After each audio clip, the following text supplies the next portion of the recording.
Preparing.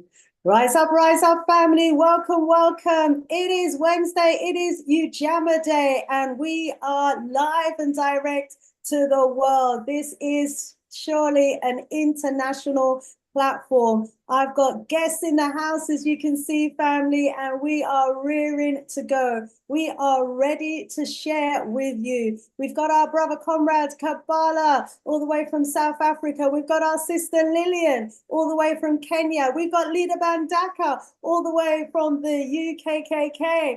And of course, you've got myself, Sister Shanice. And it's always an honor, always a privilege to be able to come before you, our wonderful African audience, wherever you are in the world. Okay, let me just check that we are live. Yes, I can see that we are indeed live on YouTube. I'm going to copy the link and paste that in the background. And in the meantime, I'm going to ask my wonderful guests to introduce themselves to you.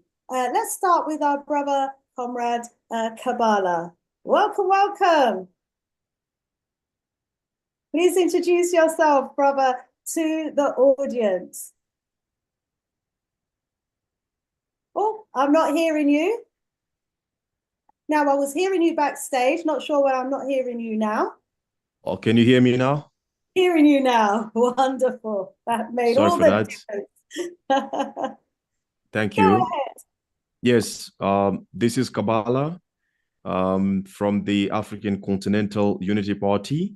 I'm a communication member of the ACUP, and I'm also a consultant in business and community development.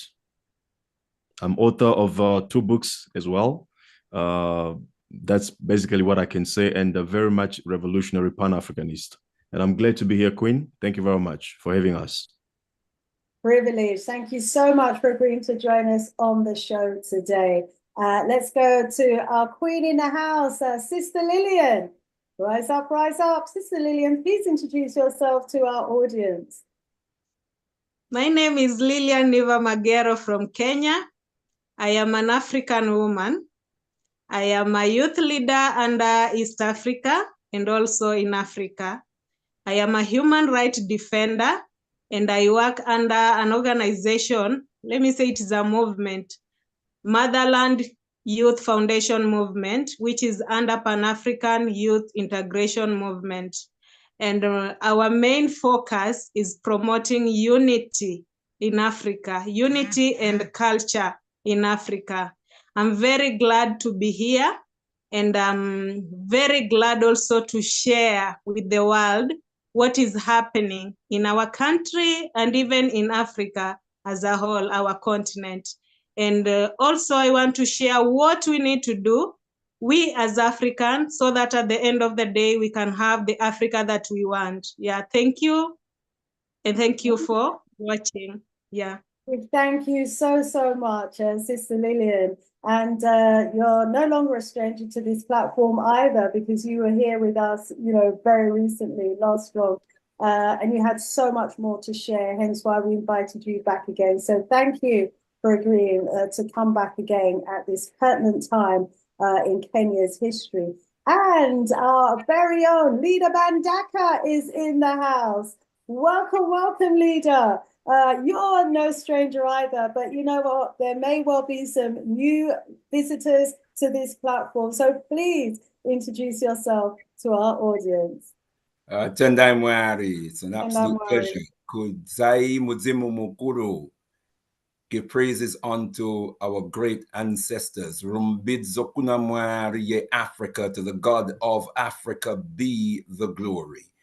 It is a joy to be an African, and a joy and a blessing to be on your blessed program, Sister Shanice, enabling us to minister to the African people of the world. My name is Brother Leader Mbandaka. I'm the spiritual leader of the Al-Kebulan Revivalist Movement. We are a liberation movement that is based upon an African-centered spiritual cultural philosophy called Al-Kebulan Livity, which means living according to the divine teachings and traditions of our mother culture. We also adhere in that context to the nationalist Pan-Africanist philosophy of the most eminent prophet and king, His Excellency Marcus Mosiah Garvey. We hail also his queens, Queen Mama Amy Jakes and Queen Mama Amy Ashwood Garvey. And we adhere also to the said nationalist Pan-Africanist philosophy of the spirit and mission child of Papa Garvey, the eminent prophet and king, Papa Omowale Malcolm X, hailing also his queen, Queen Mama Betty Shabazz. It is an honor to be on the show this evening, to share this space, not only with your wonderful self, Sister Shanice, let me hail also your king, Brother Errol. It was great to see you both on Imani Day at the Pan-African Sports and Culture Day. But let me also hail my brother Kabbalah and my sister Magero and say what a blessing it is to be sharing this space with you also. Tendai Mwari. Tendai Mwari. Thank you so much, Brother Leader Bandaka. We know how busy you are in our community, so we are indeed honored that you're going to take the time to be with us today. And we hail up your beautiful queen, Sister Kai, and your wonderful family, your growing family as well. It was indeed good to see you on Imani Day and the rest of the community as well at our Cultural Sports Day event. You know, I'm not fit enough to be running around the track, so it was just wonderful watching everybody else do that. We'd also like to welcome our audience, you, our wonderful audience. Thank you so much for joining us today. Please do let us know that you're in the house. Drop us a message in the chat. Let us know where in the world you're viewing us from. Let us know if you have any questions, thoughts, and opinions. Drop those in the comment section as well. We will be going to the comment section periodically during the show today. Those of you who are regular viewers to this channel, you know how we do it. We like to be interactive. We like to engage you, our wonderful audience. So I've just been posting the link in the background, and the fact that you're here, my wonderful audience, means that you have the link. Kindly share the link with family members and friends. Those of you who follow this channel will know the challenges that we have just trying to get the message out to our people. Even last strong, I was told, one of our listeners said, no, I was waiting to get the notification that you'd gone live and I didn't get it. And then when I checked, I had been unsubscribed, she said, and I didn't unsubscribe. So these people, they're always up to their tricks. They're unsubscribing. They're not adding new subscribers. They've been holding on to the same numbers for the last couple of years. They've demonetized my channel. Almost every month they're removing videos just to try and frustrate me so that I will go away or change my message. But, you know, it's about the message. And as far as I'm concerned, even if I'm just reaching 100 people, I believe in the 100 monkey theory. If you don't know that theory, then go check it up. You'll know the power of just reaching at least 100 people. And I know that we are reaching thousands. And so to those of you that help and assist by sharing the link and sharing the shows, what you're doing is you're sharing the message to our people. And that's really what it's about. It's about making sure, you know, that we are on the same page as a people. So to those of you who are assisting in getting the message out and about to our people, we thank you so much. Thank you. Well, as always, we've got a really interesting conversation that we're going to be having today. We're going to be homing in on what's happening on the continent of Africa, our beloved mama land, Africa. And in particular, we're going to be hearing from the young people's perspective. And then, of course, we're going to have, you know, a Pan-Africanist perspective on the wider kind of implications of all of the developments that's happening, you know, across the continent at the moment from Leader Bandaka. And so let me just quickly jump over to the audience. Yeah, do interact with us, audience members. My comment section is off at the moment, but let's see what I need to do to turn that on. Or what I'll do is try and get that on my phone instead. Okay, just want to make sure you're all in the house. Oh, let me turn that down. Sorry. Go down. That's it. Yeah.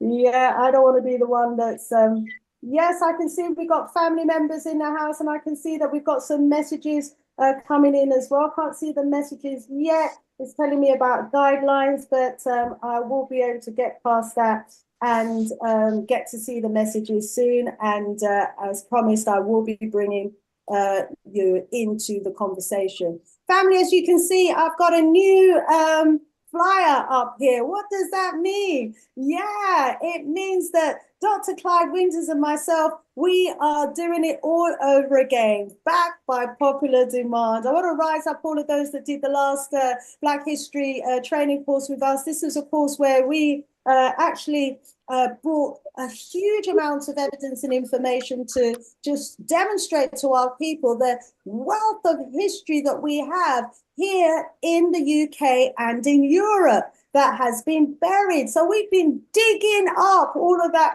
buried information. And I'll tell you, there's a revival happening when it comes to finding out about our history. So as a result of the last course, everyone was saying, come on, we've got to continue with this program.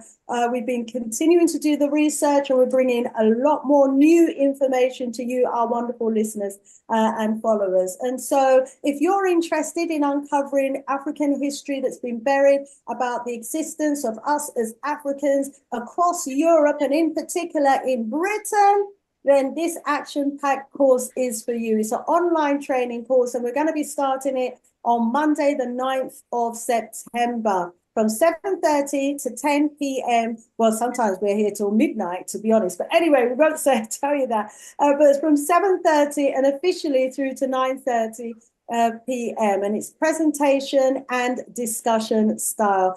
You can book now and benefit from the early bird. So there is an early bird discount, and you go to my Gumroad site, and at some point I will post that in the channel, in the chat rather. Okay, so without further ado, let me go over to our wonderful panel, and I want to start the conversation today with you, our wonderful audience and panel member. Let's have a look here. Yes, I can see Kwame Aboje is in the house. Hotep, he's saying he's rising up the family, including my mentor and colleague, Brother Leader Van Daka. Brother Kwame Aboje is saying that you are his mentor. I want to rise up Sister Afri Jamo, who's in the house as well. She's saying, rise up, my real African brothers and sisters. She's in the chat watching from Ghana. So we've got Ghana in the house. Absolutely awesome. Yeah, family, let us know if you're in the house. Let us know that you are watching. You know the challenges that we have, trying to let our people know that we are going live. But because you can watch it on playback, without further ado, let's get into the conversation today. I'm going to start with our sister Lillian, because she's actually on the ground in Kenya. I think most of us that have been following the news are very aware of some of the developments that's been happening in Kenya. We know that, where's that? Oh, we lost Brother Kabbalah, but hopefully he'll be back with us in a moment. Those of us who've been following the news will know that William Ruto is still the president in Kenya, even though his people have been campaigning and protesting for him to go. The protests continue. The police are continuing to use poisonous water cannons and spraying it on their people. I think we've got an awful figure of at least 50 people who have been killed so far during these protests. Absolutely inhumane treatment from the police. But what we want to find out from our Queen Lillian from Kenya is the truth of the situation and what's been happening on the ground. What is the mood of the young Kenyans? Sister Lillian. Thank you so much, sister. Okay, the situation in Kenya is quite pathetic, even for the young people.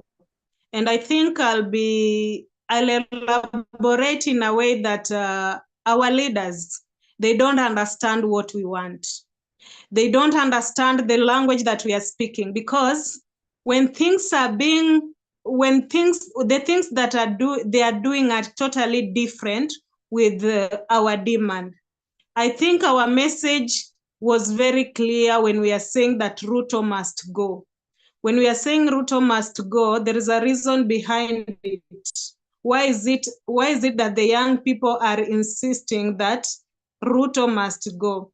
We feel that the government is not protecting us, the people. And I feel that, and I think the role of the government, the major role of the government is to protect the people. That is the major role that the government should be protecting the people, and we the people of Kenya. And when the young people are saying that Ruto must go, and there are things that are happening that have not been solved, because when they're saying that they're having dialogue with the opposition leader, that is Honorable Raila Amolo Odinga, it was their decision to have a dialogue. But the question is, what is the young people saying? What are the people of Kenya saying? We are like, the government of William Ruto has failed us. We as the citizens of Kenya, when we are saying that it has failed us, because the lifestyle that is in Kenya is quite pathetic. There is high cost of living. That one has really remained, let me say, it's something that we have tried each and every time, that what can we do to change and better our lives, and more so with the young people. And we also have propagandas. Our president is very smart. He's a liar. And I'm not sorry to say this, because each and every time he has been giving us promises, we'll do this and this. When things are like there are pressure somewhere, he comes up with a smart strategy on convincing people that he's going to deliver, he's going to do this and this. And there is something that is quite pathetic. Right now as we speak, young women have been killed in our country. And it was quite pathetic when we were seeing our own people. These are women, these are dead bodies in sacks. And nobody is even in a position to tell us actually what is not right. How did it happen? There was a suspect whereby they were telling us that this is the person who did this and this. But at the end of the day, when you are investigating and following how things are happening, you feel that there are so many question marks on what they are saying and the allegations. So we feel that we are not being protected, we as Kenyan citizens. The same thing when we are talking about the brutality, the beatings and the killings of the officers. These things are still going on. And there's no single day that our president or our government had come out clearly and tell us that these are the young people who died and the people who are behind the killings, the gunshot. These are the people who did this and this. So we feel that what we are speaking, what we are talking, what we are telling the government, what we are telling our president, he's not understanding the language that we are speaking. When we are saying that Ruto must go home, I think the message is very clear, because the government has really failed us. And we as the young people, we are really suffering. Not even only the young people, the Kenyan people are suffering. And we are speaking for the vulnerable. We are representing Kenya as a whole, because when we are quiet and things are not right, then we are heading nowhere. And like yesterday, there were demonstrations as usual. Why is it that these people are demanding this and this? This is what the government should be asking. Why is it that the young people are insisting that this government must go? Why is it these young people are insisting that they need accountability in every corner, in every aspect, in leadership and everything? We need integrity amongst our leaders. When the president dissolved the cabinet and everything, let me say that, for me, let me just say that he dissolved, as much as people are saying that maybe he did this and this because of this and this, and most of them, the cabinets are not now, they don't have jobs and everything. They're like, they were told now, go back, go home and rest. We don't know what they are planning. We don't know even what the people they are going to bring on board, because they have not told us, they have not shared with us, they have not even asked us that, what do you want, or how can we do it? So we are feeling at times that the government is not that straight in what it's doing. And there is something that is really affecting us. Apart from we, the young people, being jobless, there's something that is really affecting the whole nation. When we are talking about education, you realize that right now, the young people, the cost of education is very high.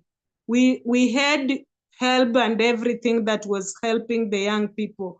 We had some projects that were supporting at times when you can pay school fees, and also the feeding programs and other things that the young people and even our parents were like, when my children will be going to school, at the end of the day, there's a meal they'll have on the table. There's something they'll get that will help them to continue with their studies and everything. So our question is, why is it the government is more taxing and is rising the school fees in terms of education?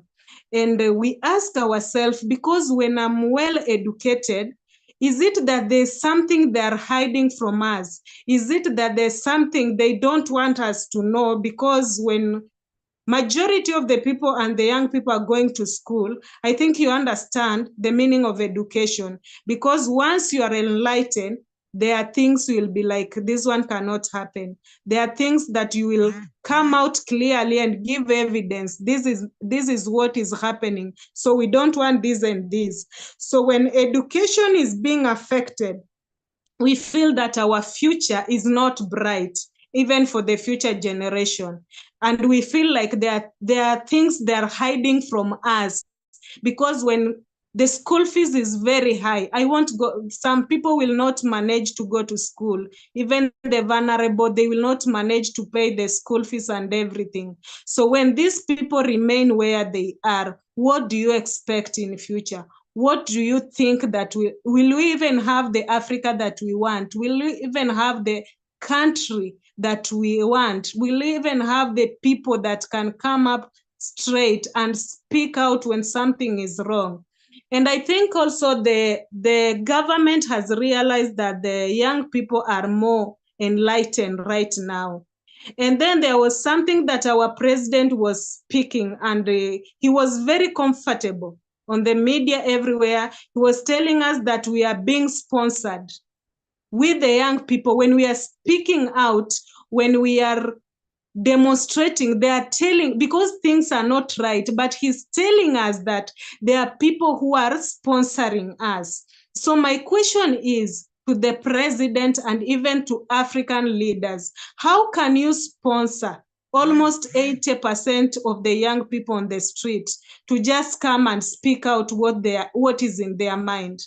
And there's something that the government is also forgetting, is that these people are tribalists. These people, they don't have even a leader. These people, they don't have something we call a movement. These people, they don't have even somebody who is pushing them that do this and this. These are the people who are very tired with the narrative that has been happening all along, with fake promises each and every time.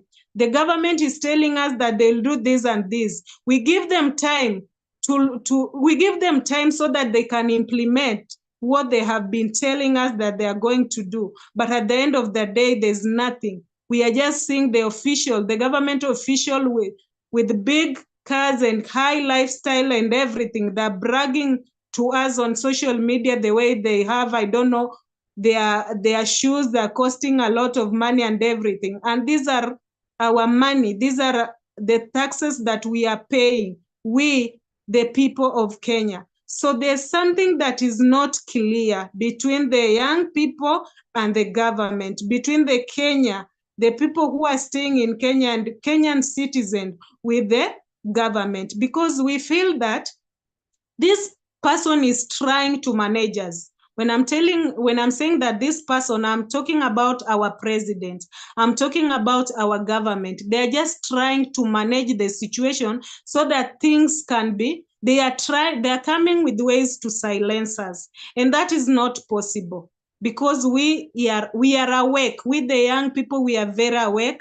And each and every time they are moving with any step, we are asking questions. Every time they are coming up with their propagandas, because now that is a propaganda. Those are the languages they have been singing. Those are the narratives they have been telling us each and every time. But at the end of the day, they are not fulfilling. So our stand, we as the young people, we are like, the government has really failed us. And we don't trust our president. That is the reality. We don't trust our government. We even don't trust our leaders. So what do you expect if you don't even trust somebody that you call a leader? You don't even trust this person, because each and every time we are seeing people are lying on the streets, people are dying. Each and every time they are telling us that we are going to control there will be no more killings among the Kenyan citizens. After a few days, you will see the dead bodies on the street. So you cannot convince me as a young person, you cannot convince us, we as youths, that things are right. You cannot convince us that the government is going to protect us. And yet after a few days, we are seeing people being butchered, people are murdered, people are on the sacks, people, and like nobody is understanding what is happening. So we are feeling like this is something that is a reality, that the government is not in a position to protect us. That is a reality. And we are talking about even the cost of living. I'm not seeing anything that is changing in Kenya, because they'll tell you that today we are going to do this and this. Then after a few days, they are like, now the petrol and everything, they have hiked the prices of other commodities. So we don't understand the government, and the same government, they don't understand our cry. They don't understand the language that we are speaking, we as the young people. And our question is, if we have a government that cannot protect the people, I'm talking about the people, and I'm talking about the young people, and everybody can tell me that what is happening in Kenya is not right, because each and every time we are losing our brothers and sisters, and these are the young generation. Then you are telling me that in the next 5 years, in the next 10 years, you are going to have a better country, or you're going to have a better lifestyle in your country. And yet, these people that are dying day and night, these people that are being buried, these are our brothers, these are our sisters, these are our neighbors. These are people who, some of them even are going to school and everything. These are people who are supposed to change the future generation. We are losing them. Then how can you stand up and convince me that now our government is in a position to protect us? The same government, when the youths are on the street, they are telling us that we are being sponsored. When they're just saying that we are being sponsored, automatically, this one tells us that they don't understand our language. They don't even care our cry. Because when they are telling us that we are being sponsored, and then things are not right, things are not working out, the young people are all over on the street, the young people are speaking the language that our government does not understand. So at times when somebody asks me that, who is your leader? Who is the leader of the young people? I'll always say that it is our president, because any moment he makes a speech in public, it irritates us so much, because at times he gives a speech that you even ask yourself, is this person, is our president with us? Is he even in a position to understand our cry? Is he even in a position to help us solve our problem? Because when you are telling us that we are being sponsored, that there are people who are behind what is happening, There are people who are sponsoring the young people to demonstrate, and these people are fighting for their rights. And these people are on the street. Most of the time, when they just have bottle of water. At times, they carry their flag and everything. And then you realize that the police officers are doing the opposite. They have guns on the street. They are ready, full packed, because of the young people. So our question is, are we safe in our own country? And my sister, if you are very keen, there are people who have been arrested. These are the young people, even yesterday. These are the people who are still in police custody. There are people who have been, we even don't know, they have gone missing. We don't know even where they are. And the reason behind it is that they were government officials and some officers who have been coming and like they're taking them somewhere that we don't understand. So we are speaking and asking the same question. If we cannot be protected in our own country, if we are being threatened in our own country, if we are being mistreated in our own country, are we safe?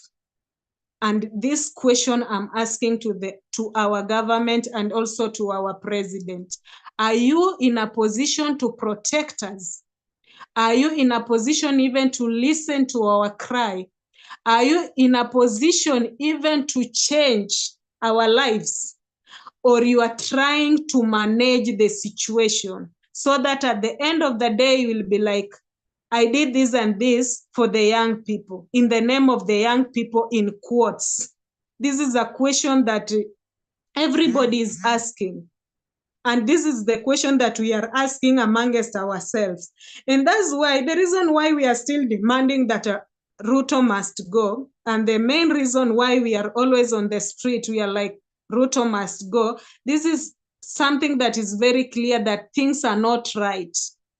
This is something that we are telling the government that they are not even in a position to serve us. That's why we are telling them to go home, all of them, because they are not even in a position to protect us. We are feeling we are not safe in our own country, because when they see you in the front line, they'll come for you. So we are asking, are these our leaders? Are these the people that we elected to serve us? Are they really serving us, or they're dictating us?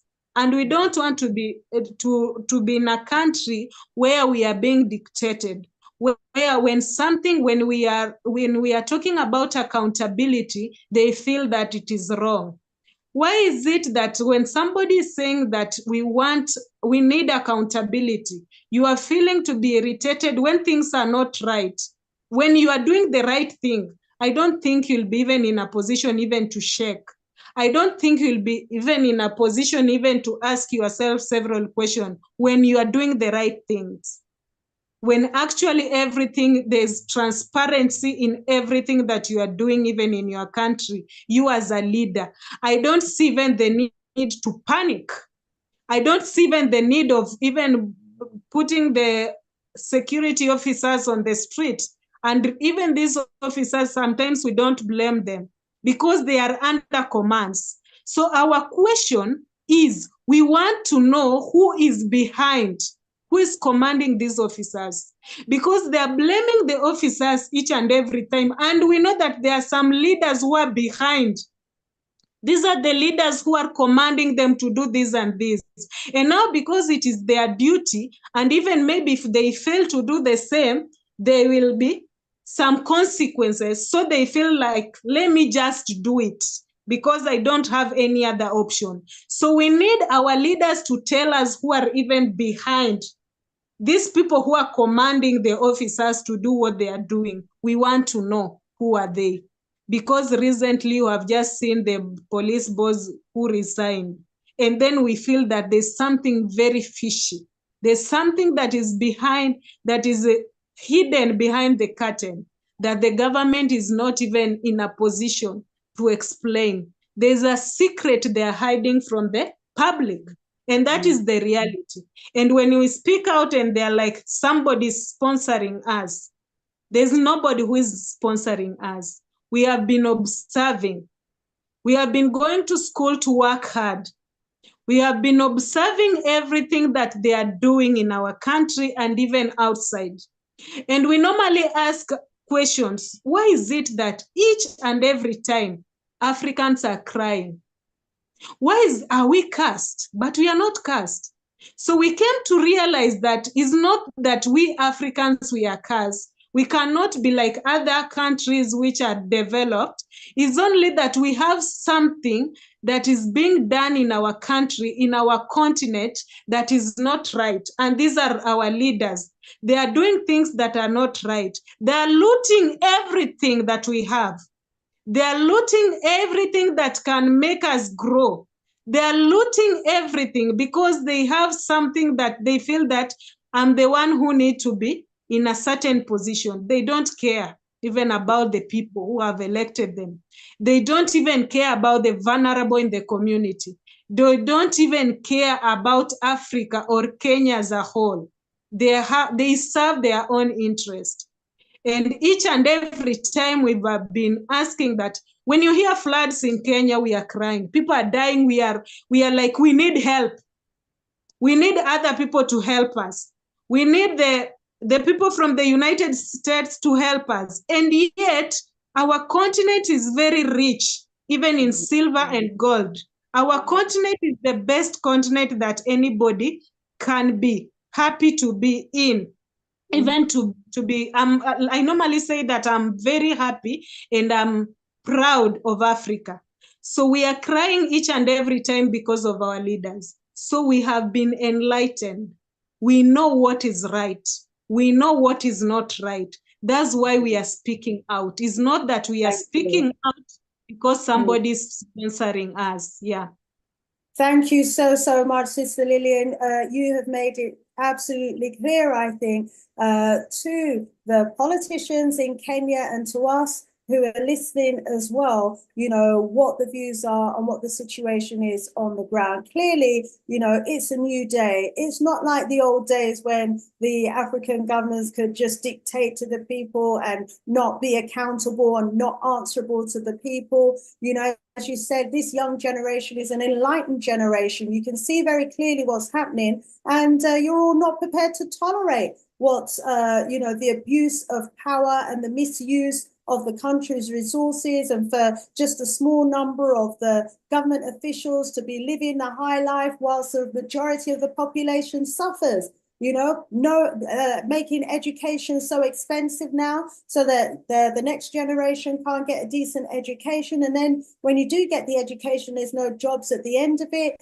Yet the country is so rich in resources. And as you said, these young people are not being sponsored. There's no evidence of that. It's a claim, you know, that we feel, and I feel from what I'm hearing being said there, that, you know, this is being suggested so that, you know, it may be almost as an excuse not to take young people seriously, because, you know, the suggestion is this isn't, you know, these aren't our young Kenyans. They're not in their right mind. You know, people are behind sponsoring them and are encouraging them to do all of this. And the government has got so much to answer for, you know, in terms of like the police, the actions of the police, the killings on the street, the abductions, the missing people, the bodies turning up. You know, I saw a report that said that, you know, they believe they found someone in response to who's responsible for the mutilated bodies that have been found in body bags in the dump. And this person lives just a few hundred meters away from the dump.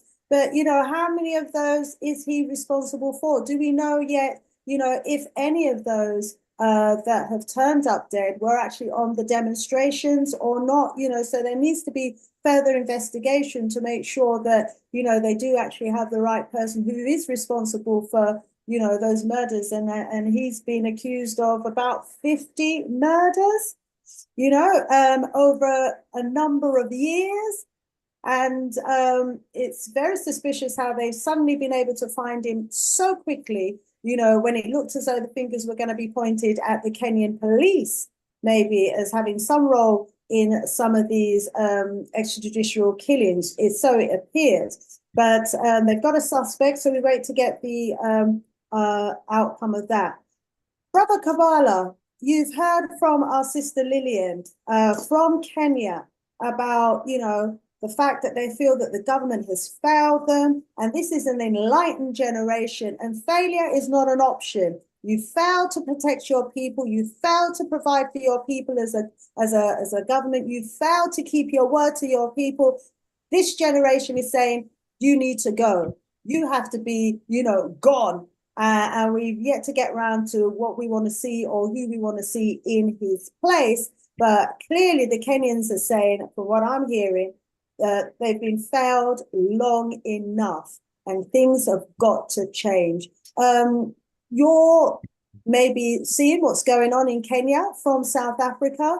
Let's hear your perspective as a young person in South Africa about what's happening in Kenya and generally the views of young people from your perspective on the continent during this time. All right, thank you so much, Queen. Let me extend my greetings again to you, to the elder, and also to our queen over there, Magero. And most specifically, I send my revolutionary greetings to our comrades down in Kenya on the streets who are taking this matter in their hands to bring about justice, to bring about liberation, and to bring about emancipation. My thoughts go to Brother Sahel, who is on the streets, was arrested multiple times and released. And I'm very happy for what is happening right now, this wind of revolution, of change that is blowing across the continent, started from Mali, Niger, Burkina Faso. Now it is in East Africa. And we hope and believe that the youth in Kenya will eventually continue to put more pressure so that the change that they are looking for can become effective. And we hope definitely, and we are confident that this wind will continue to blow in the Congo, in Uganda, in Rwanda, all these countries, in order to depose all the tyrants at the service of the Western imperialism. Now, what is happening in Kenya is not different from what is happening in Congo, for example. What is happening in Rwanda, Burundi, Uganda is not different from what is happening in Nigeria, in Ghana, in South Africa here. I mean, I think the problem in Africa is the problem of system. So by that, I mean that even if you bring Jesus Christ to govern these countries, tomorrow morning, people will be throwing stones at him because things will not going to change if something is really fundamentally systemic as it is in Africa. And for us to understand the nature of this system, we need to look at how it was designed, at the post-Second World War period. So at the end of the Second World War, American thinkers and policymakers, among others, one particular person known as George Kennan, they were thinking about what kind of strategies they can put in place in order to keep America unmatched in terms of economy, in terms of power, because at that time you would remember that America represented only about 5% of the world population, but it has like 46% of world wealth. It controlled by itself 46% of the wealth in the world. So that was already an important question for American thinkers to find a way to secure their supremacy in economy, in military, in otherwise. So to do that, they divided the world in different blocks, and Africa was part of what was called the Grand Area. And each block that they came up with, they gave it some kind of tasks or assignments that were all designed and geared towards American interest and American hegemony.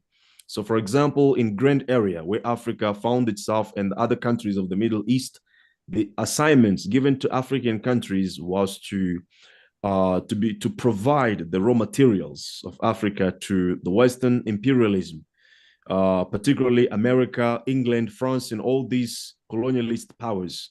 So our natural resources were supposed to go towards West to build those countries, and our market had to be open for the product developed in the West, kind of making us just consumerists of their products. And since that moment, all the leaders that came to be in power in Africa, even though there have been, some of them were elected by people, but all of them had to be gaining power by signing secret contracts with either France, England, or America, depending who colonized you or who had supremacy over the country. There's no leader who came to power and who remained if it didn't sign some kind of deals in secrecy with these imperialist powers. And those secrecy or those deals eventually were actually geared towards letting the resources of Africa, our timber, our gold, our cobalt, our zinc, our manganese, all these things to be taken to West, to prepare the future of the Western kids, so that when they finish their schools, they know already that they have jobs guaranteed and all these things of social securities. While the African kids, they don't even know when they finish school if they will have a job or not. And for you to be in power, to stay for 30 plus years like Mobutu Sese Seko in the Congo, you had to be the agent of Western imperialism. In other words, you had to be observing the guidelines set by the United States exactly the way it was. It means you had to put your resources at the disposal of American exploitation, and you had to open your markets for the dumping of American products or European products for your people consumerism, you see. So that's, in a nutshell, killed the productivity in Africa. For example, in Zaire or in Congo, you will remember that Mobutu did care more about his image than about building the country, so that people were singing for him day and night. At the end of the day, they get like $1 to go and buy food. The next morning, they are there, singing for him for his glory. So, in other words, he was just making people stupid for not realizing that the country need to be developed by work. Because when people work, they have to produce what they need. And that is what America and all these imperialist powers didn't want, because they wanted their products produced in the West to be consumed in Africa. By that fact, they were killing the African productivity and spirit of work. And that is a situation that we have in Africa today. So all the leaders that came up with the different philosophies to allow their population to benefit from their resources and to push the people towards that spirit of hard work to produce what they want, those leaders were destroyed or overthrown, starting from Kwame Nkrumah, going to Sankara, Lumumba, even Magufuli. All these people had a different agendas. They didn't want to obey, by later the guidelines set up by the United States of America of letting their resources at the exploitation of American and all the imperialist powers, and letting their markets open to the dumping of to the economic dumping by the Western powers, and they were removed. So for you to be able to stay for 40 years, for 30 years like Museveni, you need to do something that benefits the Western imperialism. And this is exactly the I can say the roots that Ruto, right, has taken. And if I can define him, I would say that Ruto is exactly the agent of Western imperialism. That's what it is. That's what he represents, actually, and we can put him in the same category of Museveni, of Kagame, all these tyrants that we have in Africa that are creating, havoc on the continent. And that while our people are suffering, our people don't have even an idea of where to get the next meal. But the resources of Africa every day in the Congo, as we're speaking right now, you go there the next morning, tomorrow you stay at the border between Congo and Zambia. You see how many trucks of minerals go out of that country. You will be shocked. So this is the reality. But this reality persisted simply because, as Frederick Douglass said it, that find out what people can submit to, you would exactly find out the amount of oppression, the amount of of wrong that can be imposed on them. So in other words, this situation continues in other countries in Africa simply because we have been making ourselves comfortable with oppression. We have been, enduring the oppression and accepting to be oppressed. Even though these people, when they come to power, they promise this and that, they promise a lot of things. And a few months later, down the line, they do exactly the opposite of what they promised. Why? Because they don't have contracts with us. They rather have contracts with the, colonialist powers, such as France, America, England, all these countries that colonized Africa and continue in the projects of neocolonialism, oppressing Africa. So they sign contracts with these people. That's why they don't feel themselves accountable to the masses. But Frederick Douglass didn't only say that for you to see how many injustice or how many oppression can be imposed on the people, just need to see what they can submit to. He also said something. He said, the limits of tyrants are prescribed by the endurance of the people whom they are suppressing. So we are at the time where now the masses of Africa, the young people, are waking up now to say that this is the limit. I mean, these are the limits of the tyrants such as Ruto.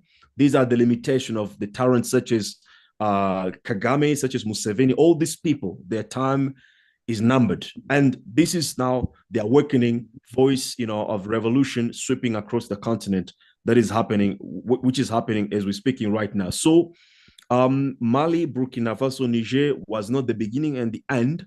Certainly, Ruto is not the beginning and the end. We're still going to see more of this in other countries, in Congo, right? In other countries, in Burundi, in Uganda, in all these countries where tyrants are in power. We are going to see the same spirit of revolution and the same spirit of change, or I should say the same spirit of mobilization among the young people, so that we can change the narrative. That's the role of young people in Africa is no longer just to go to TikTok and dance and show our yash or whatever it is, but it also to stand up for our rights and to bring about the change that we want. Because now, most importantly, what is important now is that we are no longer relying on the solution of the elites, right? Because since the 1960s, we have been electing the leaders to come and change our problems, probably because of the messianic mindset that has been governing Africa, probably created by religions, the mindset that make people believe that for things to change, there must be a strong leader somewhere, somebody with the supernatural skills or knowledge or aptitude, or attitude or whatever. I mean, whatever that might be, to come and change things, so that us as a people, we don't see ourselves as capable enough to change things. But that is changing now. We are at a time where we're coming up with the solution of the masses.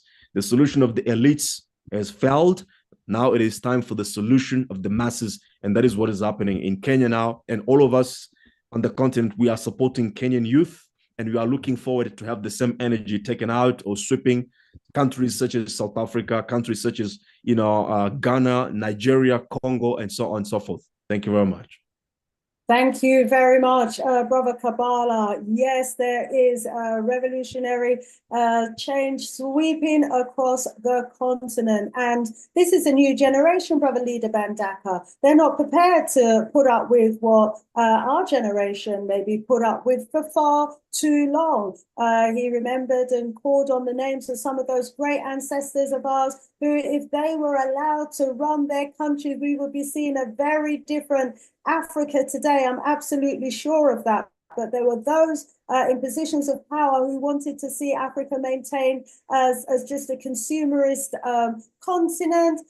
We were being told there, and who just let its stores remain open so that its minerals could be exploited. But the young people are saying enough is enough. We are not prepared to tolerate, this level of exploitation. We want change. We want to be able to walk to school with shoes on our feet. We heard last strong that many children are still on the continent walking to school, if they go to school, with no shoes on their feet, going to school with no food in their stomachs, coming home not knowing if they're going to get a meal And we're talking about children who are living on the richest piece of real estate in the entire world, but are not getting any other benefits from it. But this generation is saying it's a new day. We want leaders who are accountable, leaders who are transparent, leaders who are there for the people and are prepared to develop their countries. You know, not the sort of despots that we've got at the moment who are dancing to the tunes of the elites, who are fattening their own personal pockets and becoming extremely wealthy and don't care about the rest of the population. They're not having it. What say you, Brother Leader Bandako, about this change that is sweeping across the continent? From a Pan-Africanist perspective, we want to hear your views, then we're going to go to the audience and we'll go back round. Rise up. Tendai Mwari. Tendai Mwari, Rumbidzo Kuna Mwari, Africa, to the God of Africa be the glory. Kudzai Mudzimu Mukuru, give praises unto our great ancestors. Mwari Kumborera Africa, Ngai Simuzire, Zitarayo, Nzwai Mitero Yedu, Isumuriayo, Itumuriako, Uyamweya, Uyamweya, Kumborere, Uyamweya, Musbene. Isumuriayo, Itumuriako, Tendai Mwari. Mwari. Mwari, Jah, God bless Africa. Lift up the name of Africa on high. Hey, humble prayers, oh Mwari, oh Jah, we the family of Africa. We this family of Africa. Come, Great Spirit, come. Come and bless us. Come, Great Spirit, come. Come and be with us. We the family of Africa. We this family of Africa. Tendai Mwari. Tendai Mwari. Royal elders, queens and kings, princesses and princes of great Mama Africa, bring greetings as always in the most precious, powerful and bountiful name of our motherland, Al-Kebulan Mama Africa, in the sacred spirits of our most gracious ancestors, and in a prayer for oneness, hope and prosperity for all African people upon the face of Mother Earth. We say again, Rumbidzo Kuna Mwari, Africa, to the God of Africa be the glory. Giving thanks and praises, I feel profoundly and enormously blessed, my dear sister Shanice, to be sharing this space with you and our beloved guests, Brother Kabbalah and Sister Magero. Give thanks and praises for your ministry to our people so far, your passion and your commitment to our people, your strong sense of determination to see our people free, for the work that you have been doing on this road we call Liberation Road. And of course, Sister Shanice, we're always in awe of you, your energy, your boundless work, your boundless love for our people that makes you commit yourself day in, day out and run so many platforms, raising our people's consciousness and keeping our people focused on what we should be focused on, the African world, and what we as a people are experiencing and going through. We're talking about our main focus this evening is Kenya and what is happening, what is unfolding in that country on the eastern part or the eastern region of the African continent. When we talk about Kenya, beloved brothers and sisters, let it be known that we're talking about a rich expanse of land of some 224,000 square miles, making it 2 1/3 times the size of Britain and far richer in agricultural, natural agricultural capacity. It is also, beloved brothers and sisters, not noted as amongst the most mineral-rich regions on the African continent, but it is known that coltan has been discovered there. It is known that titanium is also there, it is known that rutile and there are other mineral resources in Kenya. It also has a population of some 50 million people. And so too, the capitalist, neo-colonialist world, that represents a market, not a nation of human beings, but a market, a potential market. Brothers and sisters, let it be known that 50 million of our people, African people, as beautiful as you and I sitting here this evening, if you cut them, not only do they bleed, but African blood flows from their African veins. And African blood is precious. Let it be known, beloved brothers and sisters, in case we have been fooled by history, that African blood is not only precious, but it's the most precious blood on the planet. And so much of African blood is being shed, beloved brothers and sisters. I want to thank you, beloved Sister Shanice, for giving me the perfect cue for contributing, or making my contribution to the discussion this evening by highlighting and homing in on the young people who are at the forefront of the protests, at the forefront of the uprisings, because they have an eye on the future. They are indeed the future. As Amilcar Cabral, the great Amilcar Cabral, taught us, the children are the fruit of our labor and the principal reason for our fight. The young people exercising their natural and informed will in Kenya, as young people and African people across the African continent are doing today, are now rising up and taking charge and taking control of the streets and taking control of their destiny, understanding that the situation that they have been subjected to, the situation that they have been made to be born in, is just wrong. The suffering that they are going through, the hardship and destitution that they are going through is just wrong. It must stop and it must be put right. In the context of Kenya, beloved brothers and sisters, let us remember that we have ancestors, and in fact, we have elders still alive today who fought in the 50s and the 60s for the liberation of that blessed country. Let us remember those veterans of the so-called Mau Mau, but they call themselves the Land and Freedom Army. The Land and Freedom Army, because they were fighting for their total liberation. They were fighting for Uhuru.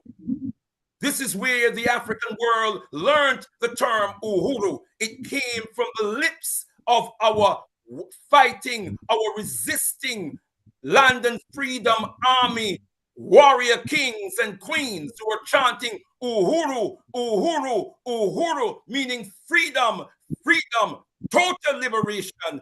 And they are the Land and Freedom Army. They understood that land, the repossession of their land, was a vital prerequisite for the total liberation of their people. They were not fighting, beloved brothers and sisters, for something, this abstract, something called democracy. Let's make that abundantly clear. They were not fighting for the vote. They were fighting for their land as the basis, not only of economics, it is the very foundation of our existence. Our land, beloved brothers and sisters, is where we stand erect. It is the land that gives us our foundation. It is on the land that we build our homes. It is on the land, it is from the land that the trees and the vegetation of the earth grows and gives us food. The same vegetation emits oxygen in the air that we breathe in, beloved brothers and sisters, as we exhale carbon dioxide, which the vegetation of the earth needs in order, along with sunlight and water, to enable photosynthesis to occur, nurturing the vegetation of the land. We have this symbiotic relationship, beloved brothers and sisters, with the land and all that grows from the land. It is in the land that when our spirit, our body becomes too weak to house our spirit, and the spirit ascends into the realm of the ancestors, it is back to the land from whence our bodies came that our bodies are returned. Our ancestors are said, the spirits of our ancestors are said to dwell in the land. The land is sacred. The land is sacred to us. And of course, all our natural resources come from the land. And so it is for the restoration of our African land that we fought for. And so I evoke the spirit of Dedan Kimati, beloved brothers and sisters, and his queen, Queen Mama Mutami.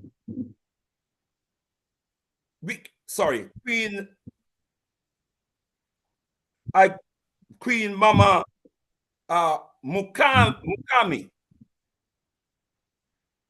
We give thanks and praises and heal the spirit of Musa Mariana, one of the so-called Mau Mau warrior kings, so-called Mau Mau veterans. Beloved brothers and sisters, these Land and Freedom Army warriors did not call themselves Mau Mau. It was the British who heard them chanting, Uma, Uma, Uma, get out, get out, get out, telling the Europeans to get out of their land.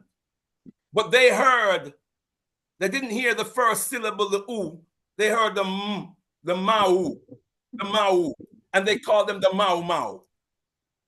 They did not call themselves Mau Mau. They named themselves according to what their vision and their objective was. To retake the land as a vital prerequisite for their liberation. We hail and we honor, beloved brothers and sisters, Baba Baimungi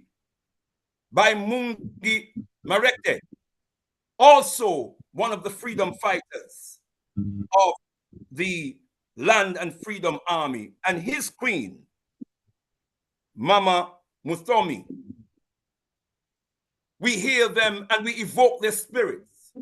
And we pray that the young people who are on the streets, that their souls will be imbibed by the spirit of these great ancestors.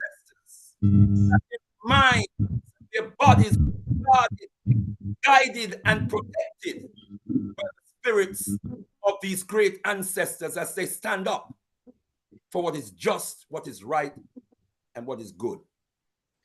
Let us also, beloved brothers and sisters, put what we are witnessing in Kenya in its proper historical context and political context. You see, whilst it is right for us to condemn and criticize Ruto is not the be-all and end-all of the problem. While it is right for us to demand that Ruto must go, let us remember that Ruto is not the beginning and will not be the end of the problem. That what we are seeing in Kenya unfolding has been the reality of Kenya since the end of colonialism and the implementation of a neo-colonial system led by someone who, in my humble opinion, is given far too much respect, far more than he deserves. I speak of Jomo Kenyatta. Jomo Kenyatta is the person who laid the foundation for the neo-colonial disgrace that Kenya is still suffering from today. It was Jomo Kenyatta who sold out the just and righteous cause of our people of Kenya to be totally free and liberated. Jomo Kenyatta, who spoke out disparagingly about on numerous occasions against the Land and Freedom Army. Jomo Kenyatta, who, when even his own advisors from the Kenyan,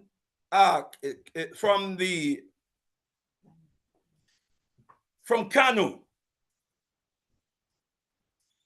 when they met before addressing an audience of Europeans, the Kenyan African National Union, when Jomo Kenyatta, before he went to address these Europeans who were fretting about what the future would bring for them, when the inevitability of independence and Africans taking over the government for whatever it was worth, what it would mean for their future and their destiny in Kenya. When Jomo Kenyatta met with his own advisors in his own party, and they said, he asked them, what position should we take? And the advisor said to him, when you go in that room, tell them we want them to go. We want them to leave Kenya. And Jomo Kenyatta left the room, leaving them, his advisors, with the impression that that was the position that he was going to take. The Land and Freedom Army urged him that that was the position that he should take. And if he did not take the position, they would continue. They would continue their war for total liberation. Jomo Kenyatta went into that hall and sold out our people. He went into that hall and he reassured the Europeans, he reassured the vipers, the villains, the murderers, the vampires who had been sucking our blood for decades in Kenya. He went and promised them, he reassured them and promised them they had nothing to worry about. He went and apologized to them and said, if there's anything that we have done to upset you, we apologize and we ask you to forgive us. And whatever you have done to us, we forgive you. He had no mandate so to do. The mandate he had was to go and tell them to leave the country and don't come back. And that's not what he did. And then history bears witness that not only did he allow them, in fact, they drafted a constitution that enshrined the security, the right of whites to continue to own land in please. Imagine the war veterans who had been tortured by these wicked, brutal, evil Europeans who not only beat them, but who buggered them with all kinds of objects, who drove pins and needles and nails between their fingers and their fingernails to generate as much excruciating pain, who castrated them, who used objects to squeeze their testicles. Imagine how they felt when Jomo Kenyatta stood up there and apologized to Europeans and gave them assurances that everything was safe and secure for them. Their interest was safe and secure. And then Jomo Kenyatta failed to release war veterans who were imprisoned. Some of them he released after a year. Not one was released before a year of him being prime minister and when he became president. and some were left to rot in prison. And then he went to war against them because they were still vying for the land even after he became president. And one such who was killed was Baba Baimungi Marete. My dear sister, I'm sure you know the name. Baimungi Marete, who became field marshal after Dedan Kimathi was assassinated. Dedan Kimathi, up until recently, when his wife, dear brothers and sisters, Mama Mukami, a few years ago, she died last year, I think she died. She passed away. She was still demanding to know where the remains of her husband was, because he was buried in an unmarked grave. The wife and family of Baba Baimungi also continued. His queen passed away in 2014, still demanding to know where her husband was buried.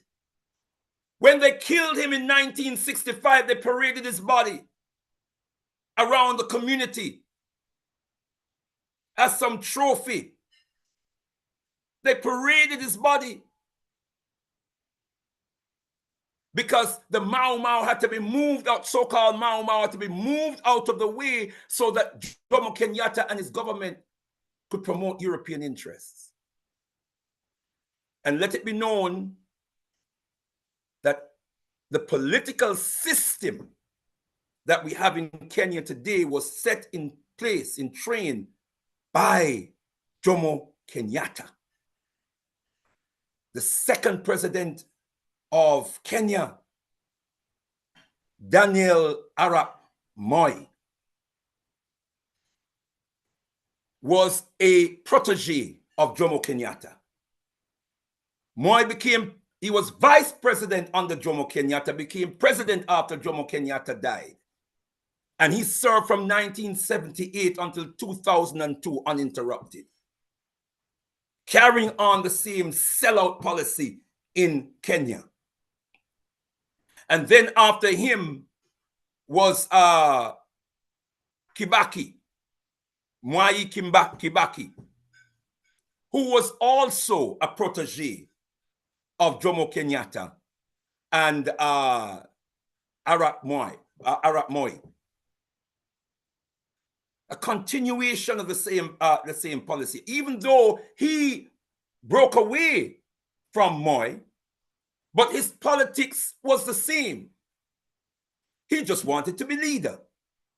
His politics was the same, and he broke away from Moi, but it was the same conservative, capitalistic, neoliberal policy that promotes market forces as the determining factor in establishing economic, political, and social policy, rather than the will of the people, rather than the collective will of the people, rather than the natural and informed will of the people. It's market forces. Then came Uhuru Kenyatta, the son of Jomo Kenyatta, who was a protege of Arap Moi. In fact, it was Jomo Kenyatta who put his son in the hands of Moi to make sure that he becomes president one day. Jomo Kenyatta had earmarked his son to become president one day to carry out the same policy. Let us remind ourselves that Ruto that we see today was also deputy president to Uhuru Kenyatta. So what we have is a continuum of right wing, or they call it these days center right, conservative capitalistic, neoliberal, political, economic, and social policy. That is what Kenya is suffering from today, generation after generation. That is the reason why we have a 16% extreme poverty level. Extreme, not relative poverty, extreme poverty level. That's people living under $2.15 a day. 16%. We have a 7% unemployment rate, but when it comes to young people, it's approaching 50% in Kenya. It is the same neoliberal policy, the capitalistic conservative policies that started with Jomo Kenyatta. That system is still baked into the politics of Kenya.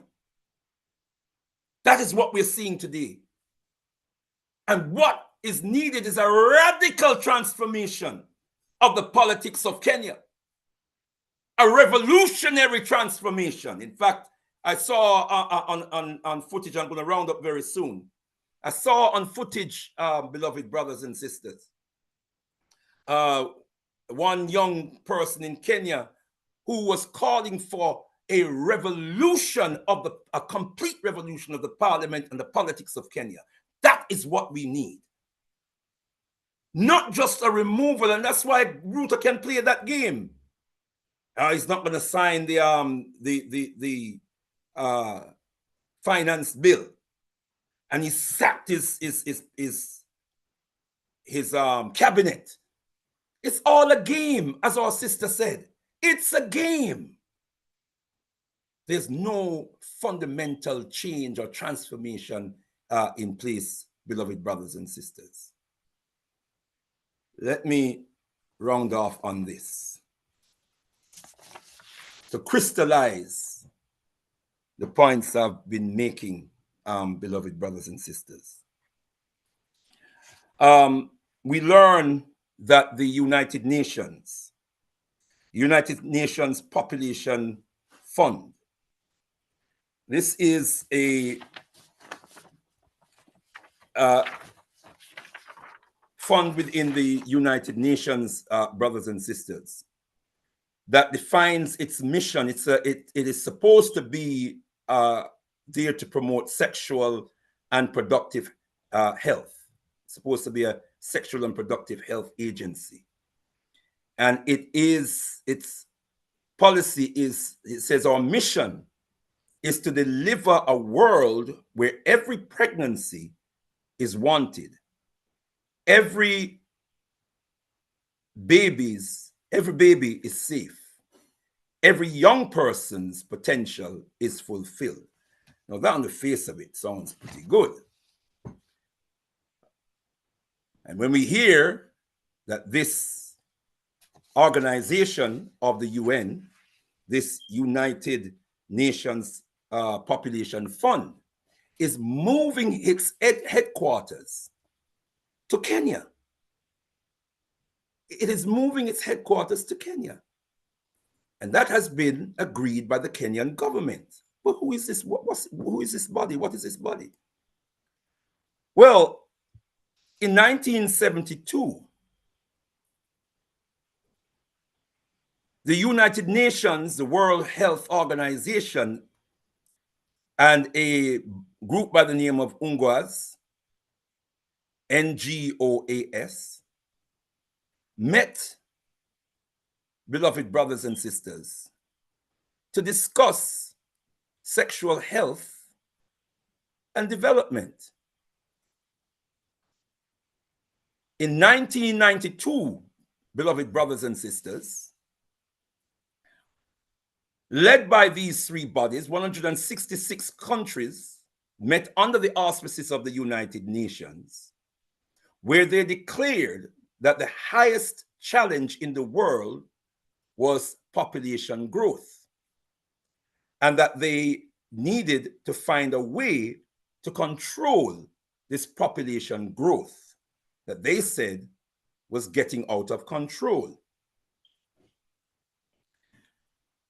They met further in 1992 in Switzerland to discuss how they were going to create a fertility vaccine program. And unfortunately, if we go down that road, this video is going to be pulled. So even mentioning the big V. So we need to take this part of the conversation over to the Big G Galaxy Afiwi, the only de-brainwashing station where we can talk with uncensored and make it known to our people, you know, that certain agendas, but we can't even go down that road. So we need to have those off-the-cuff discussions. But yeah, it's difficult to even code it these days because they just take down the videos. But somehow, you know, we need to get the message that you're alluding to there. We need to get it to our people. And we have to have that conversation. So family, please join us on the Big G Galaxy Afiwi. I'm going to post the link in the chat, because there we can have uncensored conversations about the big agendas that we all need to be aware of as a people. Rise up, beloved. Please skip over that bit and continue. Okay. Now, sorry to cut you. No need to apologize. I understand perfectly well, my dear sister. So there is no need to apologize. This is the beast that we are dealing with. But let me round off there so that we can go to discussion and I can hear from our brother and sister again.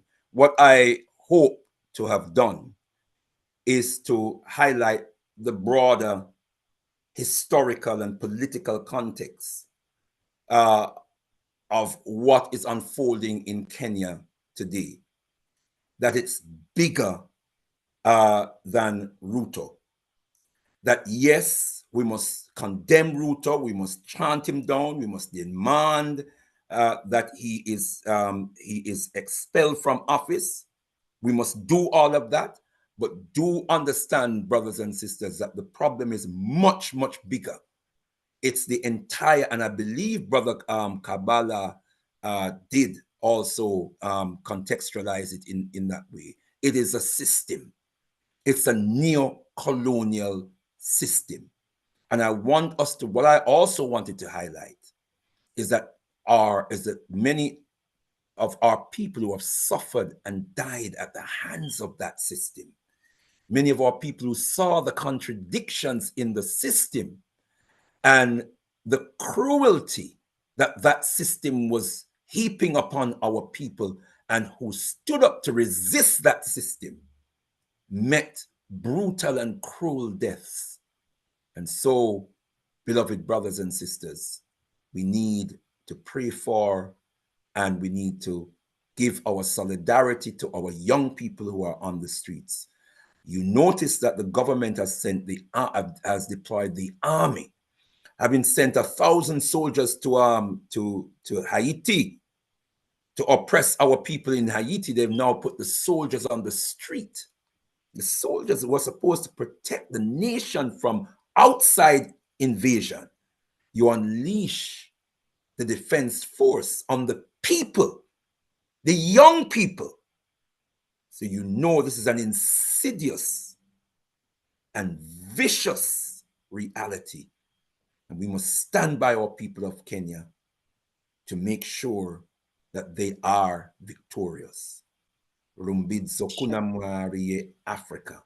And in the words of the most eminent prophet and king, His Excellency Marcus Mosiah Garvey, unite, organize now or perish. Rise, you mighty African people, for you can accomplish whatever you will. Rumbidzo kunamwariye Africa, to the God of Africa be the glory. Tendai Mwari. Tendai Mwari. Thank you so much, Leader Bandaka. I mean, all of what you said there is just so important in terms of the wider geopolitical issues that we're facing on the ground. And, you know, it's not just about Ruto. It's not even about the democracy and the so-called democratic system that he is there championing, but it's very much about the land, because there are those who want to control our land. There are those who want to be able to continue to exploit our land. There are those who want to just extract all the mineral wealth from our land and not have to pay for it. And they are happy as long as they've got puppets like Ruto and Kagame and Museveni and the one in Nigeria and the one in Ghana, Adolfo, you know, as long as they've got those sorts of leaders, they are happy because it means they can continue to exploit our land and not give back to the people who are the real owners and ought to be the custodians of that land. And it's such an important message for our young people to grasp. It's about the land. It's about who controls the land. If you have control of your land, then you can feed yourself, clothe yourself, build your businesses on your land. You know, you can use your land to build your house and your society and your cities. You can make sure you have fresh water. You can, you know, create the highways and the canals so that you don't have floods on an annual basis. But if you're not in control of your land and you're allowing others to exploit your land, you know, how are you going to develop your country? How are you going to improve your country? So, beloved, it is, as you say, much bigger than Ruto. And what are they doing with the armies and the police forces? The police forces are no longer like police forces. The police are like the army now, who are there to police the people, who are there to oppress the people on behalf of, you know, that minority that want to exploit the land and control the land and suck out all of the wealth of the land. It's unacceptable, you know, and then they keep our people in an impoverished position so that, you know, it makes the army, joining the army, look lucrative. Thank you so much. Such an important message, you know, that you're sending home to our family members there today. It's not about Ruto. It's bigger than Ruto. It's about the land and the Rutos of the world allowing outsiders to dictate to him dictate the policies that keep our people impoverished whilst they exploit the land. Let's go over to the chat and then we're going to go around the table again. Rise up to all the family in the house. Thank you so much for staying with us. We've got Mikey in the house who's saying, I in a revelation now. Things are revealing. That's right. We're uncovering everything. Zachary, good to have you in the house all the way from Chicago, Illinois as well. S.A. Smith is agreeing with you, Leader Bandaka, on what you're saying. We've also got the goddess warrioress in the house as well. Rise up, and you know, rise up to Sister Afrijamo and the conversations that's going on in the house. So let me see if I can find any questions or any points that, you know, our family want us to bring forth. Rise up, Brother Kwame Aboje as well, who's saying, Ashe, Brother Leader Bandaka, speaking facts as our voice of the Pan-African liberation struggles at home and abroad. Ashe. Please do give us a thumbs up as well. Thanks, Afrijamo, for encouraging our family to give us a thumbs up. Yeah, you can do better. Just give us a like. Much appreciate, love that. Kwame saying the problem with William Ruto is William Ruto and not our people in Kenya. I'm sure we'd all agree with you on that. You know, it's time that we have leaders who are prepared to lead. It's time we had leaders who are prepared to protect the continent, protect the land. It's crucial, it's critical, because once it's gone, it's gone. And the time is going so quickly as well. We are less than 30 minutes before the top of the second hour. Can you believe it? So we're going to go around again. I'm going to give each of my wonderful guests 5 or 6 minutes. I know they'll take longer, so I'll say 5 minutes to respond to some of the comments that you've maybe been reading in the chat or to some of the points that have been raised so far. Sister Lillian Magiro, let's have you back again. Please take yourself off mute and join us again in the in the conversation. I did have to mute your phone because it was interfering. You might need to, so sorry, you might need to go out and come back in again. Ah, yes, you're off mute. Brilliant. Sister Lillian, it's bigger than Ruto. You're hearing, I know the problem is Ruto in your country, but you're hearing now why is he the problem and how it is, you know, that he's in the way of progress and it's bigger than him. There are many more like him across the continent. You know, who controls the land in Kenya? Is it the people of Kenya? Do the people of Kenya feel as though they have any control of their land? Do you have land that you can farm, land where you can build, land where you can establish your business, land where you can set up your African institution instead of your education institutions that leave our people still jobless at the end of it? Sister Lillian. Yeah, the problem is bigger than Ruto. The same way he's saying that we are being funded is the same way what he has been doing, because each and every time we have been seeing him traveling outside. We don't know what he was going to do outside. We don't know whether he was going to sign some hidden treaties. We don't know whether he has been doing some things, maybe selling our land, because I don't understand why he can just come out and like telling us that we are being funded. It means that even him, there are people who are behind what he's doing in our country. There are people who are supporting him in a different way, and he's trying to hide everything from us. So as much as he's telling us the lies and everything, we understand what he has been doing, because everyone has been seeing Ruto each and every time outside, each and every time. And when I'm talking about outside, you know where I'm heading to.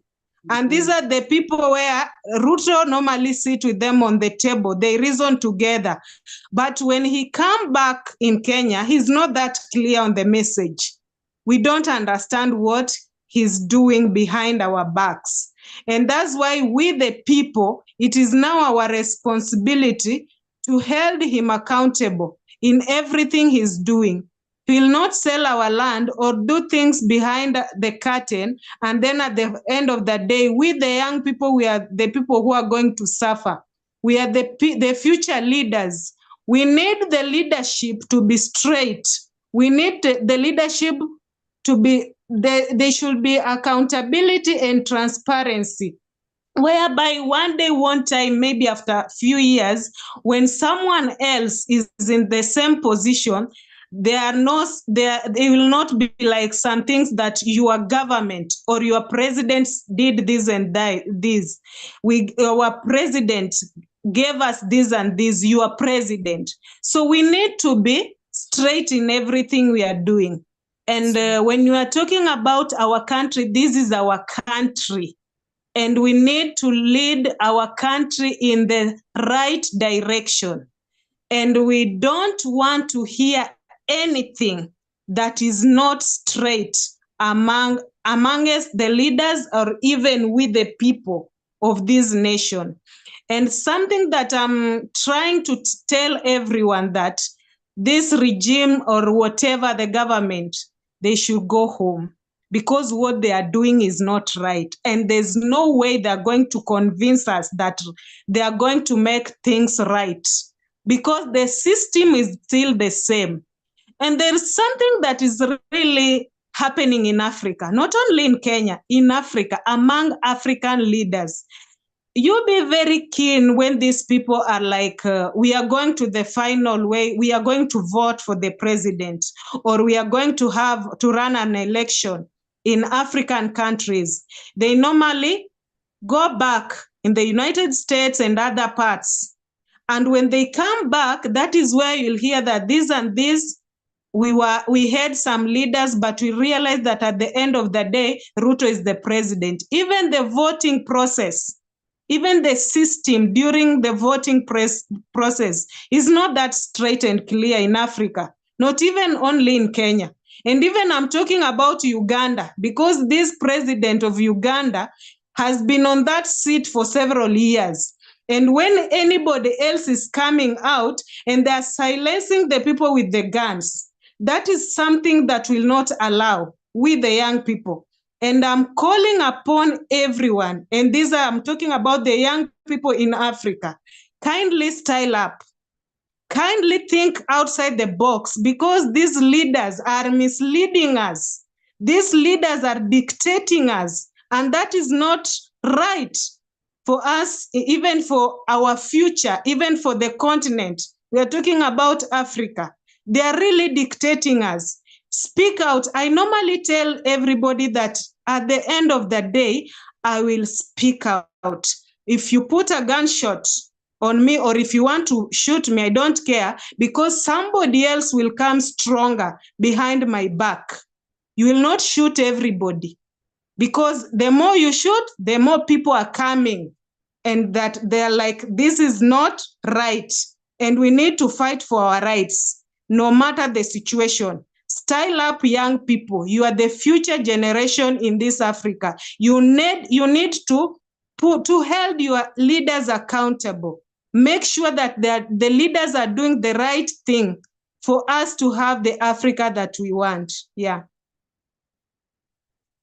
Thank you so much for that very powerful message to young people. Style up, stand up and be counted, speak up and speak out. If you want to have a better Africa and see a better tomorrow, it's in your hands. Absolutely agree with your message there, my sis. And someone in the chat, rise up the Jamia Pajunko in other awesome said, yeah, you're there. He says, you know, that where is it? That Ruto was recently in the US, where he is, to collect the 300 million check from the genocide Joe Biden. Wow. You see? And it was just earlier today, I want to rise up Brother Mama, you know, with that wonderful name as well. He was on my radio show earlier this morning, and we were talking about the Congo, and he brought a particular document to my attention. And you have every right, my sis, to be concerned about those trips that Ruto is making to America, because, you know, we have here a deal, the UAE signs deal to develop mines in eastern DR Congo. Do the young people of the Congo know about this? It says, according to Al Jazeera, that the agreement is reached after the DIC signed a 25-year contract in December with the UAE firm over export rights for their artisanally mined ores. So all the gold that these artisanal miners are mining, the UAE have signed a deal for 25 years that they're the ones who are going to get the rights over it. Not only that, the United Arab Emirates, the UAE, have signed a deal which is only worth 1.9 billion, which is a spit in the ocean. And it says that with this deal, this company will have the mining rights over mines, over 4 mines in the Congo. Can you believe this? You know, at a time when the government of Congo needs to be using its resources itself for its own people, it's signing a contract. That president's going to be dead and gone. You know, I'm sure before, I'm not speaking death over him, but I just don't know. He's unlikely to be around for the next 25 years.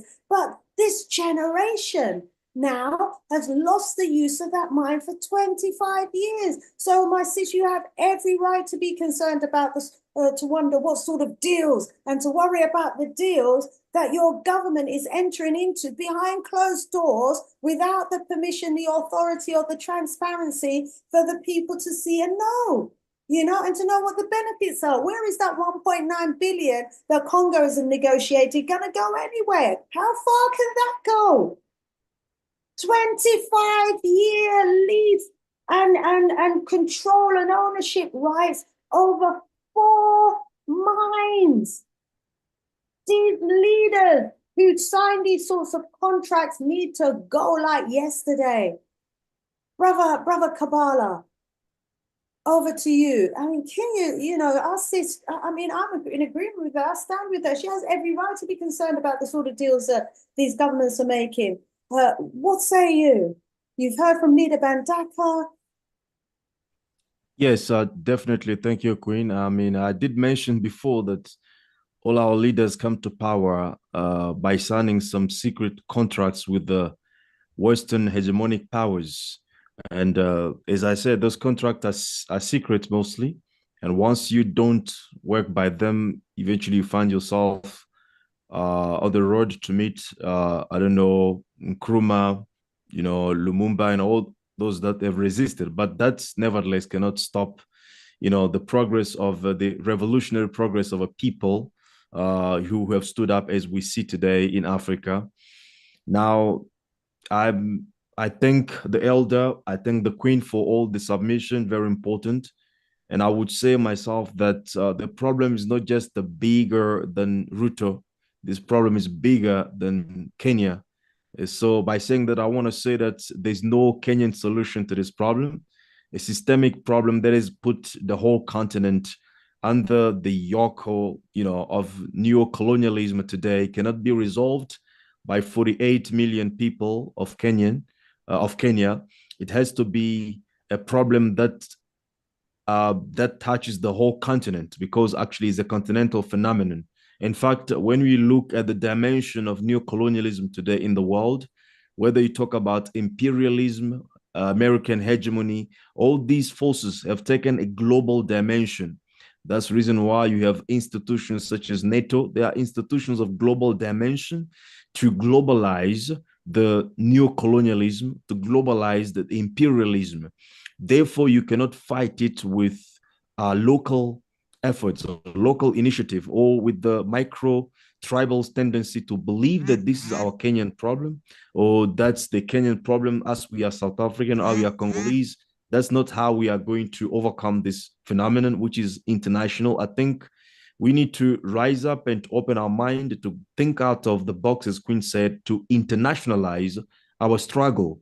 And the only way we are able to internationalize, or I should say to globalize our struggle against imperialism, is to start by Pan-Africanism, right? Because we are living in a capitalist society which has transformed our mind to put us in a mode of looking for individual opportunities. We look at things in individual perspective to find what are our South African opportunities, what are our Congolese opportunities. Yet, what was destroyed in us was the collective opportunities as African people, or collective capacity to create our opportunities as African people. And that is our shortcoming in whatever we are doing. So we need to take this struggle to internationalize it, to globalize it, to starting from Pan-Africanism as a foundation, and then to see who are other people in the world that we can team up with in order to conquer globalization. Eventually, we have a lot of them. Iran, Russia, North Korea, all these people are potential allies to fight against neo-colonialism.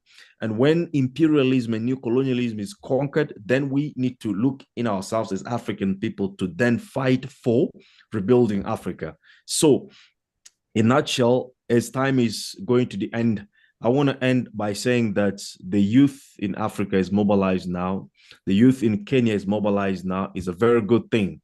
But there's a difference between mobilization and organization.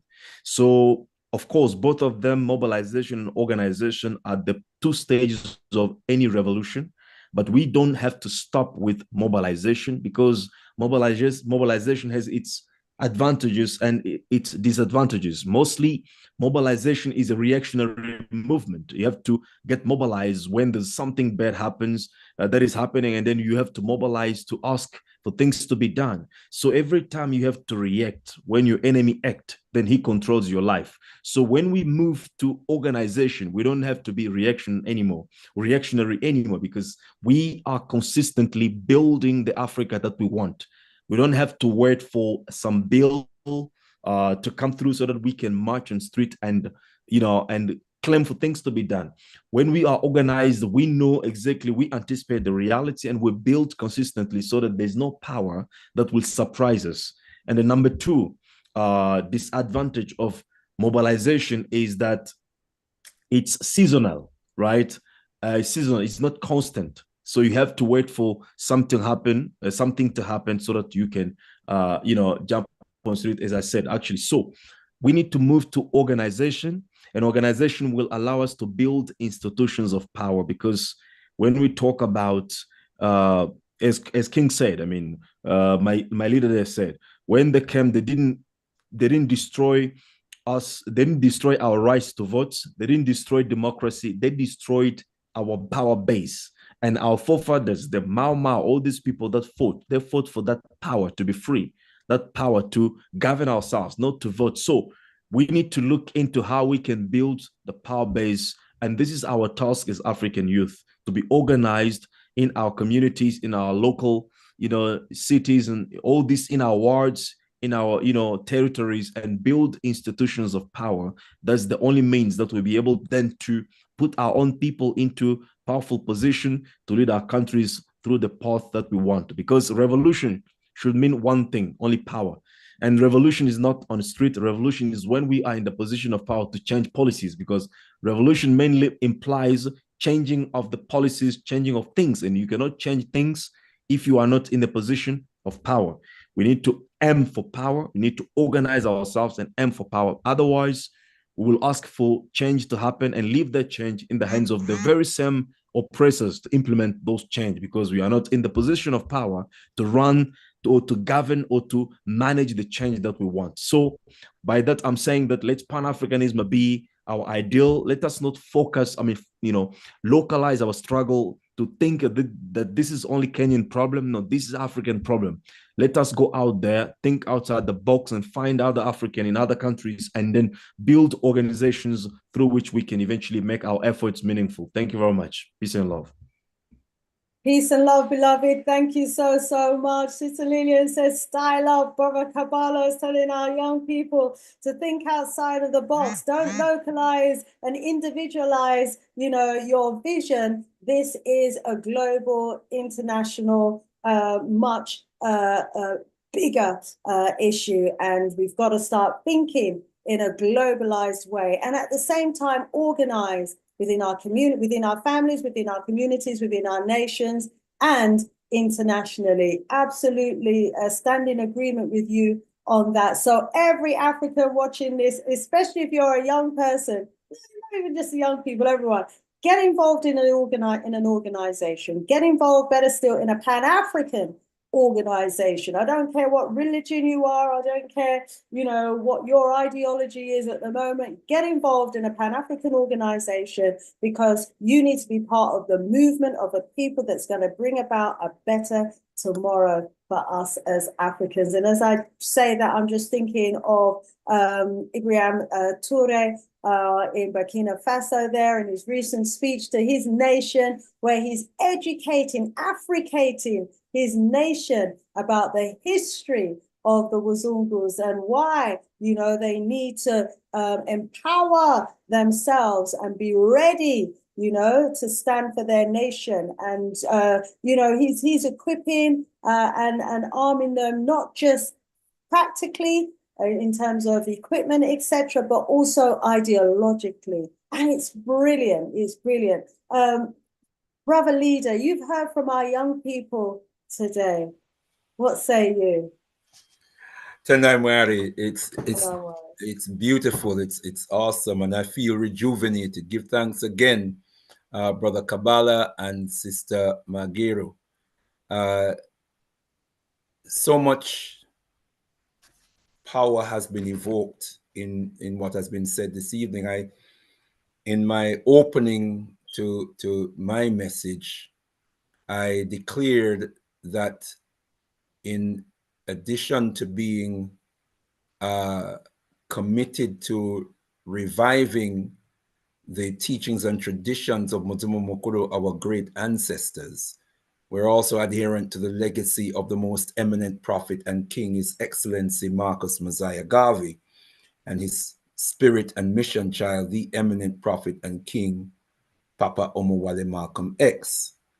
Brother Kabbalah rightly emphasizes the Pan-African imperative, the imperative that if we are ever going to be a free and self-determining people again, it must be through Pan-African, realizing the Pan-African vision. It means that we have to organize globally. And I evoke the spirit of Papa Garvey and Papa Omowale Malcolm X, because in the legacy of Papa Garvey, we have the black print for how to globally mobilize. I did not say blueprint, I said black print for how to globally mobilize as a people. And it is that black print that we need to take to hand, and we need to implement it in the time and space that we occupy now. When we talk about Pan-Africanism, we're talking about the total liberation and unification of Africa and all African people under an autonomous Maatian world system or global system. I say that again. It's the total liberation and unification of Africa and all African people under an autonomous Maatian global system. So that understanding that when we talk about Pan-Africanism, we're talking about a global agenda. Pan means one, it means all and one, the all in one and the one in all, reminding us that we are all one people and that there is one blood, one African blood that courses through the veins of every African on the planet. We are a global family, and our interests as Africans globally are the same, or is the same. It is one fight, and our brother is very, very right to emphasize that. One fight. And understand, when we talk about an autonomous Maatian global system, we mean to say that autonomy is about total control. It's about reclaiming and reaffirming our sovereign right to be masters of our own destiny. And that the vital prerequisite for that is that we must free our African minds, free our African souls, rid ourselves of the cultural domination that Europeans have over us. Our propensity to follow in their religions, our propensity to follow in their, to be dominated by their cultural precepts. We have to understand that we have to break away from the yoke of that. The Europeans has made himself the standard in the world, culturally, and even, let me say, physiologically. He is the most beautiful. He is the most righteous. His language is universal, it's global. Everything else is marginal, but what he presents is universal and global. No, we have to express Africanness as a global expression of being, of African being. That means our culture has got to be at the center and foundation of how we organize. We must draw on the traditions of our ancestors, the best of our ancestral traditions.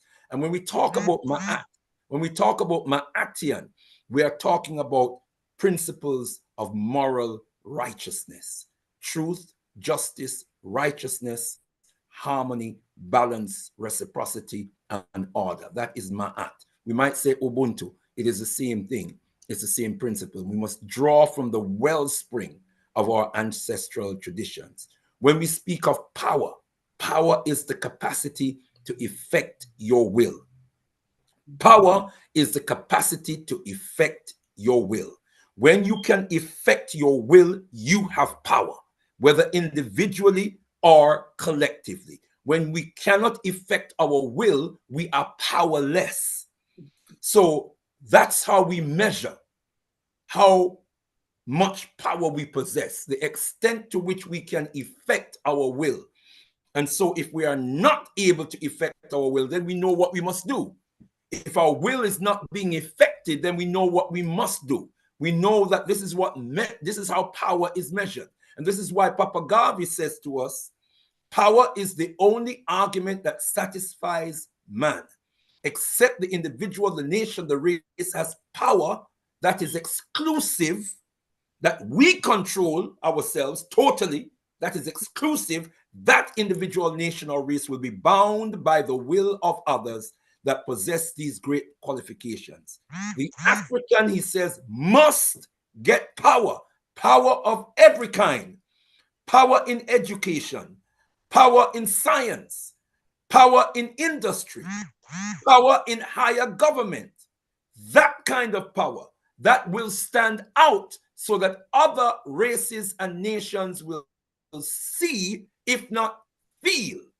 And I want to crown that. I know time is going, so I'm not going to be much longer. Yes, we're at the top of the hour now. I want to crown that by emphasizing that Papa Garvey in the Black Print demonstrated to us and instructed us that wherever we are as African people, we must organize ourselves as a nation of people. And the UNIAACL demonstrated that by establishing a provisional government. So we as freedom fighters, we as liberators, wherever we are, we should be organizing provisional governments. So we are engaging in self-governance. Wherever we are, we can do it.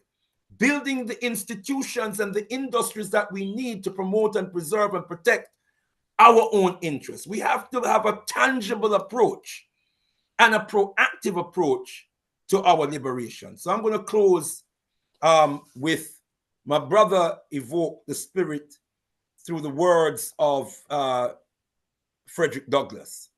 And I want to close off with the same quote, but just extend it a little bit more. It comes under the heading, "Power concedes nothing without demand," because it is such a powerful quotation, and because our brother led with it, and because I happen to have it to hand, I want to share it with brothers and sisters because I feel this is a powerful quote to go out on. If there is no struggle, there is no progress.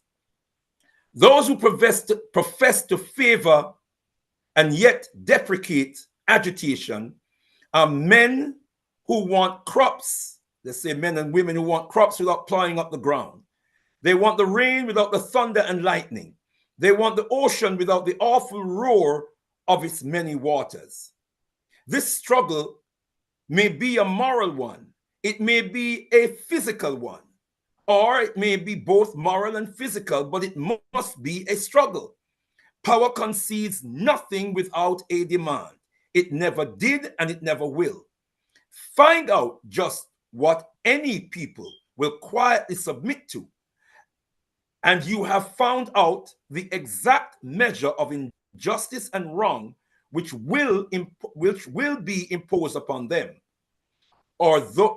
And these will continue until they are resisted with either words or blows or both.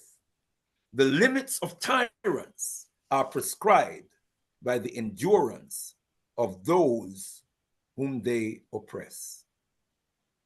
I give thanks and praises for this youth, the youthful spirit, the revolutionary spirit, the spirit of resistance that's unfolding in Kenya today, led by our young people. May they be empowered, may they be protected, may they be victorious. But yes, Brother Kabbalah is 100% correct that we cannot stop at mobilization. We have to raise our game to organization. Rumbidzo kunamwari Africa, to the God of Africa be the glory. In the words of the most eminent prophet and king, His Excellency Marcus Mosiah Garvey, unite, organize now or perish. Rise, you mighty African people, for you can accomplish whatever you will. Tendai Mwari.